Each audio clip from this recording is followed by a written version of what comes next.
গ্রামের একেবারে শেষ প্রান্তে একটা পুরনো বাড়ি ছিল।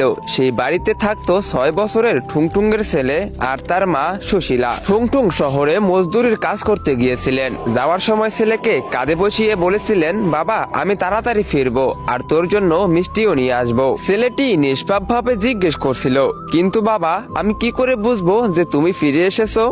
ঠুংঠুং হেসে বলছিলেন, যখন আমি আসব তখন দরজায় লোহার কিছু দিয়ে জোরে জোরে টং টং শব্দ করব, তখন তুই বুঝে নিবি বাবা ফিরে এসেছে। সেই দিনের পর 2 বছর কেটে গেল।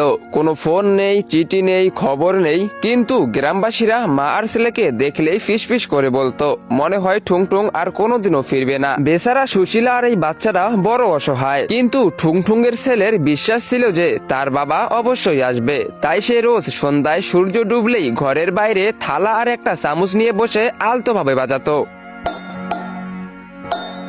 মা চুপচাপ দেখতেন আর কিছু না বলেই ভিতরে চলে যেতেন। তার চোখের জল থামতো না, কিন্তু ছেলের সামনে কখনো কাঁদতেন না, কারণ একটা সত্যি যা ছেলেকে জানাতো না। একদিন সুশীলা খবরে দেখেছিলেন যে ঠুংঠুং যেখানে কাজ করতে গিয়েছিলেন সেখানে এক বড় দুর্ঘটনা ঘটেছে এবং অনেক শ্রমিক মারা গেছেন। তো গাইস, কি হয়েছিল? ঠুংঠুং কি আসলেই দুর্ঘটনায় মারা গেছে নাকি ঠুংঠুং এখনো জীবিত আছে? তোমরা সেটা দেখতে পারবে পার্ট 2 তে। পার্ট 2 দেখতে চাইলে ভিডিওতে লাইক করে চ্যানেলটিকে সাবস্ক্রাইব করে দাও, আর টিকটক ফেসবুক থেকে দেখে থাকলে ফলো করে দাও, আর অবশ্যই কমেন্ট বক্সে কমেন্ট করো পার্ট 2।